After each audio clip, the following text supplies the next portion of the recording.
श्रद्धेय नौबत जी, जिनके लिए ये प्रोग्राम रखा गया है, मैं उनको भी नमन करते हुए और आज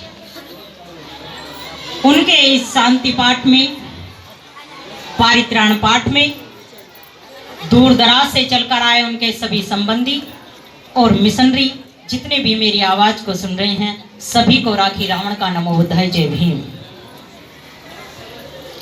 ये हर एक परिवार के जीवन में ये समय आता है कि जो व्यक्ति आया है तो वो जाना भी जरूर है, लेकिन अभी भंते जी बहुत सारी बातें भंते जी ने बताई और उसमें बहुत सारी बातें बहुत मुख्य थी।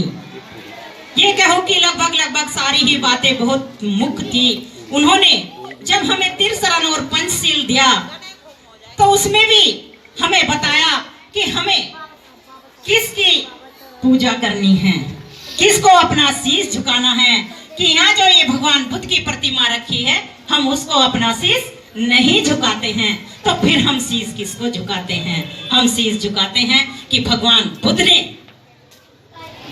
जो अपने कर्म के कारण, अपने गुणों के कारण वो ज्ञान प्राप्त किया है जो संसार में किसी ने प्राप्त नहीं किया है। ज्ञान की सर्वोच्च सीमा को भगवान बुद्ध ने प्राप्त किया और उसका निवारण भी भगवान बुद्ध ने स्वयं खोजा और संसार का कल्याण भगवान बुद्ध ने किया। तो हम ऐसे सम्यक संबुद्ध को अपना शीश झुकाते हैं जिसने लोगों का कल्याण कर दिया।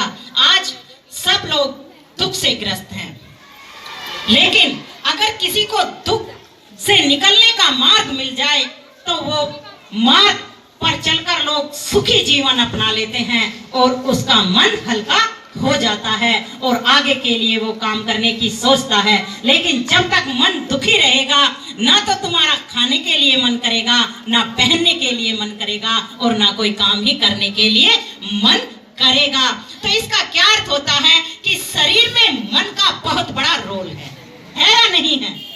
और मन पे काबू पाने का भगवान बुद्ध ने हमें बताया है कि हम अपने मन को कंट्रोल किस तरीके से कर सकते हैं। आज जब मैंने अभी रोमा जी यहाँ आई, उनकी आंखों में वो आंसू देखे, 1 मिनट वो बोल नहीं पाई। आपको शायद पता नहीं कि वो भीम मिशन में कितना काम कर रही हैं और जाके घंटों से भी ज्यादा वो समाज को संदेश दे रही हैं। लेकिन आज इस दुख की घड़ी में वो बोल नहीं पाई 1 मिनट भी, और उन्होंने अपना सारा टाइम मुझे दे दिया। लेकिन मैं ये बताना चाहती हूँ कि ऐसे जो प्रोग्राम होते हैं वो परिवार के लिए होते हैं, परिवार के लिए इस तरीके से होते हैं कि जैसे आज हमारे ये पिता तुल्य नौबत जी इस परिवार को छोड़कर गए हैं, तो इनके अंदर जितने भी गुण हैं आज इनके परित्राण पाठ में वो गुण समाज के बीच आने चाहिए और परिवार से बेहतर उन गुणों को कोई नहीं जानता। हम परिवार को बताएं कि हमारे ये जो परिवार है ये समाज को बताएं, जो दूर दराज से लोग आए हैं ये उन्हें भी बताएं कि हमारे पिताजी के अंदर, हमारे भाई के अंदर, हमारे बेटे के अंदर इतने गुण थे कि उन्होंने जीवन भर अच्छे काम किए और उनका मार्ग अपनाकर। लेकिन मुझे जब ये यहाँ 1 मिनट बोलने के लिए आई तो मुझे ये अनुभव हो गया। और ये दूसरी बात मैं आपको बताती हूँ कि ऐसा उदाहरण बहुत कम घरों के बीच मिलता है जैसा उदाहरण इस घर के अंदर, इस परिवार के अंदर हमने पाया है। हम भी मिशन में काम कर रहे हैं, लेकिन बहुत कम लोग पति और पत्नी दोनों मिशन के लिए समर्पित हैं, ऐसा हमने बहुत कम पाया है। जिसमें भाई श्रद्धेय सुरेंद्र अधिकांश जी और बहन रोमा रावण जी दोनों संग संग जाते हैं और कंधे से कंधा मिलाकर बाबा साहेब के मिशन के लिए काम कर रहे हैं। तो इसके लिए सपोर्ट किसकी मिली? इसके लिए सपोर्ट इनकी मिली, इसलिए आज इनकी आंखों में आंसू हैं और ये कह रही थी कि बस मैं इनके पद चिन्हों पर चलकर अपने परिवार को आगे बढ़ाना चाहती हूँ, इनके पद चिन्हों पर चलकर समाज को आगे बढ़ाना चाहती हूँ। अगर इनके अंदर ये गुण नहीं होता कि वो अपनी बहू को रोकने की कोशिश करते कि नहीं, बाबा साहेब का मार्ग ठीक नहीं है, तुझे महिला होकर घर में ही रहना चाहिए, तो ये आज अपने ससुर के लिए इस तरह से रोती नहीं। ये सोचने वाली बात है। लेकिन उन्होंने बाबा साहेब को भी समझा और अपने बहू के और अपने बेटे के विचारों को भी समझा और उनका साथ दिया।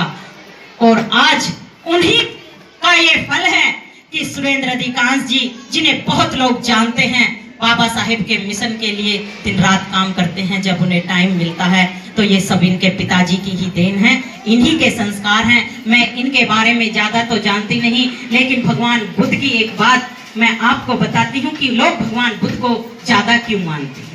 आज पूरा संसार भगवान बुद्ध के मार्ग पर क्यों चल रहा है। भंते जी ने भी बार बार इस बात पर जोर दिया कि हमें अपने मन को कंट्रोल करना है, हमें अपने गुस्से को शांत रखना है। और जो लोग अपने मन पे काबू पा जाते हैं, जो लोग अपने गुस्से पर काबू पा जाते हैं, वो लोग ज्ञान की उच्च सीमा को प्राप्त होते हैं या नहीं होते हैं।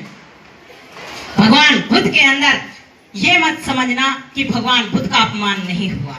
ये मत समझना कि जब भगवान बुद्ध लोगों के कल्याण के लिए काम करने के लिए निकले तो लोगों ने उन्हें कुछ नहीं कहा। जिस समय भगवान बुद्ध समझाने का काम करते थे तो लोग उनका भी अपमान कर डालते थे, क्योंकि इस संसार के लोगों ने किसी को नहीं छोड़ा। एक कहानी में भगवान बुद्ध की वही बताऊंगी कि भगवान बुद्ध ऐसे ही समझा रहे थे, मीटिंग चल रही थी, भगवान बुद्ध का उपदेश चल रहा था। भगवान बुद्ध ने कहा कि हमें अपने क्रोध को काबू में रखना चाहिए, हमें अपने गुस्से को कंट्रोल करना चाहिए, हमें कभी सी भी बात पर इतना उत्तेजित नहीं हो जाना चाहिए कि हम गुस्से में आकर अपना भी विनाश करें और दूसरे का भी विनाश करें। सबसे पहले क्रोध जब आपको आएगा तो आपका ही नाश होगा, आपके शरीर का भी नाश होगा और आपके हो सकता है घर में जो चीजें रखी हैं, आपका गुस्सा किस पर उतर जाए उन चीजों का भी नाश होगा। लेकिन कुछ लोगों को भगवान बुद्ध की बात अच्छी लगी और एक आदमी को भगवान बुद्ध की बात अच्छी नहीं लगी। वो सभा से उठा, बीच सभा में से उठा और उसने कहा कि मैं भगवान आपकी इस बात से सहमत नहीं हूँ कि गुस्सा क्रोध आदमी को खा जाता है, और मैं आपकी इस बात का उल्लंघन करता हूँ। और उस आदमी ने भगवान बुद्ध के मुंह पर थूक दिया। ये कोई छोटी बात नहीं थी। उस आदमी ने भगवान बुद्ध के मुंह पर थूक दिया, लेकिन भगवान बुद्ध ने उस आदमी को कुछ नहीं कहा। भगवान बुद्ध ने अपना मुंह साफ किया और फिर भगवान बुद्ध अगले दिन दूसरे गांव में धर्म उपदेश करने के लिए पहुंचे। लेकिन जो आदमी भगवान बुद्ध के मुख पर थूक कर गया था, उसे रात भर नींद नहीं आई। अपमान भी करके भगवान बुद्ध का वही गया था, लेकिन फिर भी उसे रात भर नींद नहीं आई और वो बेचैन होता रहा। बेचैनी के कारण उसे रात को नींद नहीं आई। और जब सुबह पता चला कि आज भगवान बुद्ध दूसरे गांव में आए हैं, तो जब भगवान बुद्ध आकर बैठे, लोग आने लगे, तो उसने भगवान बुद्ध के चरणों में जाकर अपना शीश झुकाया और उसने भगवान बुद्ध से कहा कि भगवान, मैंने कल आपका बहुत बड़ा अपमान कर दिया था, आप मुझे क्षमा करें। भगवान बुद्ध ने कहा कि मैं तो आपको नहीं जानता, हे श्रमण, आप कौन हैं? उस आदमी को बड़ा अचंभा हुआ कि ऐसे कैसे हो सकता है, एक ही रात तो बीच में गई है और मैं कल इनका इतना बड़ा अपमान करके आया हूँ और आज ये कह रहे हैं कि मैं आपको नहीं जानता, तो आखिर क्या है? उन्होंने भगवान बुद्ध से कहा कि नहीं भगवान, ऐसा नहीं हो सकता, आप इस बात को कैसे भूल सकते हो कि मैंने कल आपका अपमान किया था, मैंने आपके मुंह पर थूक भी दिया था गुस्से में आकर। भगवान बुद्ध ने कहा कि जो तुमने थूका मैंने वो लिया नहीं, जो तुमने थूका वो मैंने लिया नहीं। मैंने अपना मुंह साफ किया और मैं तुम्हें भूल गया कि मेरे मुंह पर किसने थूका था, लेकिन तुम्हें ये याद रहा गुस्से में कि तुमने किसके मुंह पर थूका था और क्रोध में आकर तुमने वही काम किया जो मैं समझा रहा था और तुम नहीं समझ रहे थे, लेकिन आज खुद ही तुम सब मेरे यहाँ आ गए हो।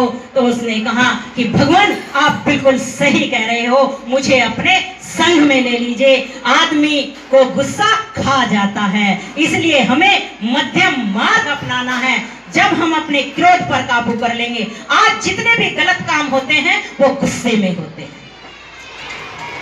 गुस्से में आकर बहुत बड़े बड़े गलत काम हम कर जाते हैं, लेकिन जब गुस्सा शांत होता है तो हमें पछतावा होता है या नहीं होता है? तो अगर हम भगवान बुद्ध की वाणी को रोज सुनेंगे या त्रिशरण पंचशील हम रोज लेंगे या भगवान बुद्ध के ऐसे प्रोग्राम समय समय पर सुनते रहेंगे तो हमें अपने मन को काबू करने की नई डोज मिलती रहेगी। हमें बाबा साहेब के द्वारा जो दिलाए गए अधिकार हैं उनके बारे में पता चलता रहेगा।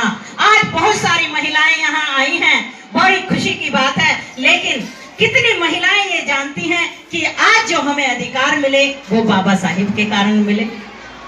बहुत कम महिलाएं ऐसा जानती होंगी कि आज जितने भी अधिकार हमारे पास हैं वो केवल बाबा साहिब के कारण हैं। और बाबा साहिब ने भगवान बुद्ध को ही, भगवान बुद्ध का धर्म हमें क्यों दिया? कोई दूसरा धर्म हमें क्यों नहीं दिया? जबकि हमारा समाज आज भी हिंदू धर्म से जुड़ा हुआ है। और जब बाबा साहेब इस भारत में थे या जब वो जिंदा थे तब भी हमारा समाज हिंदू धर्म से जुड़ा हुआ था और तरह तरह के अपमान सहता रहा था।